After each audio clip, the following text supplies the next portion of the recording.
I've always had a weak heart. Not just physically, I've always been afraid of my own shadow. It was unsurprising when the doctors told me my heart murmur wasn't just a heart murmur. A year of tests, a year of therapy, constant trips to the hospital, and I was finally told that it had all been for nothing. My poor weak heart wouldn't last till Christmas. It's a strange thing being told that you're dying. I didn't come to terms with it at first. I drank and I spent my money. I did reckless, stupid things because I was so damn scared.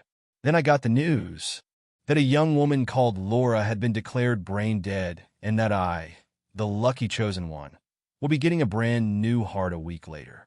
I drove to the hospital slowly, carefully, and readied myself for the ordeal that was to come. As I was laying in bed on the last night, the thought of Laura swirled around in my head, and it wouldn't leave me alone. It was like her name was in flashing lights every time I closed my eyes. It was wrong, I know it was, but I had to see the woman who was giving me her heart. It didn't feel right not to put a face to the one who was saving my life. I knew her name. I knew what ward she was staying on. I had overheard the two nurses discussing it. I wandered down the meandering hallways until I found what I was looking for, taking my time, making sure I didn't miss any name. I guess I had time on my hands now. In the second-to-last room, she lay in bed. A woman sat on the bed next to her, holding her hand, and my own weak heart stuttered. "Excuse me?" I had no idea what to say to her. "I'm Jenna. I'm the person. I'm having surgery tomorrow," and what I assumed was Laura's mother stood up, and I could tell from the look in her eye that she knew who I was. "Thank you for visiting. I know it's strange, but a part of her is going to be living on in you. I wanted to meet you." I stood there, helpless and lost for words. Laura's mother beckoned me over. "Please," she said, "don't feel uncomfortable." It's what she would have wanted. I sat on the chair next to Laura. "How did she dash?" I broke off. It was too awful to ask. Laura's mother gave me a thin smile. She was a care worker, looked after battered wives, abused women. Last month she met a guy and, well, I suppose years of training can't help you when you're in love. She ignored the warning signs, and he killed her. She dedicated her life to those who needed her. Laura's mother looked down. I don't know why I did it, but I reached over and held Laura's hand. I squeezed it. "I'm so sorry. I had a boyfriend once who, he was like that too. Someone like Laura convinced me to leave." Laura's mother gave me another half smile. I could see the tears in her eyes. Then Laura squeezed my hand tightly. She gripped me so hard that her fingernails dug into my skin. I recoiled, a look of horror on my face. Laura's mother looked at me calmly. She squeezes my hand sometimes as well. I think the doctors called it muscle spasms. Either way, there's none of Laura left in there anymore. I looked at the small crescent moons that had just started to bleed on the palm of my hand.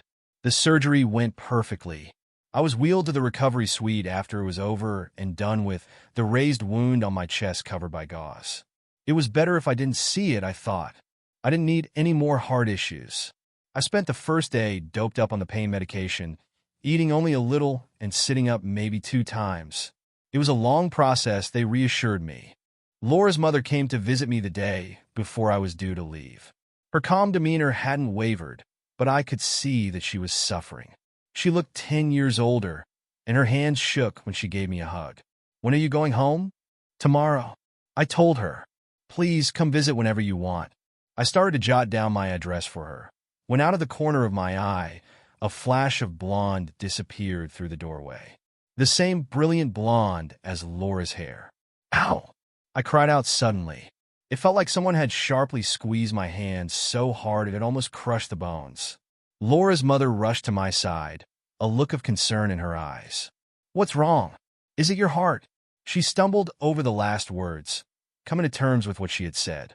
I tried to reassure her and said I'd let the doctors know, and she left with a look of worry on her face. When I looked down, a new set of crescent fingernail marks were below the ones that Laura's had made. 10 identical bleeding smiles. The taxi ride home was short, and before I knew it, I was back in my own flat. It felt strange to try and slot back into where I had left off. My life had been almost over the last time I had been here.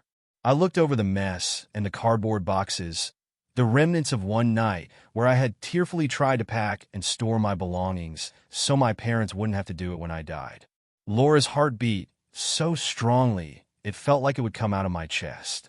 It did this all the time, and I realized this was what a healthy heart must feel like. So why couldn't I shake my feeling of unease?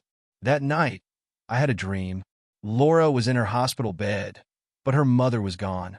I could hear my heart, Laura's heart, beating in my eardrums so loudly it was painful. I tried to cover them, but my hands were pinned to my sides. Some unexplainable force was moving me towards the motionless figure of Laura on the bed.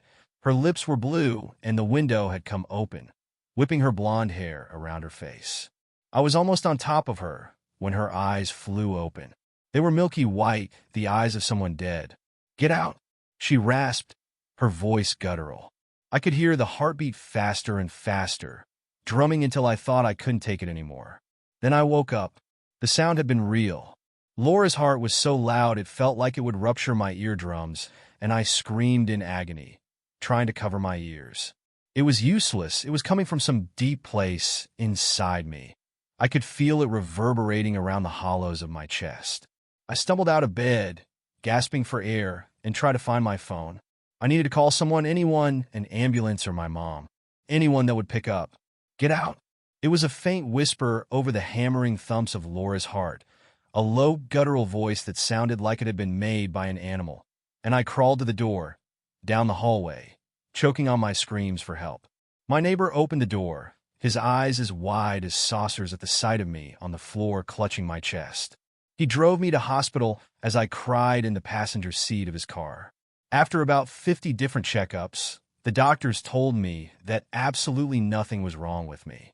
They told me my heart was regular, my blood pressure was normal, and that everything was going just swimmingly.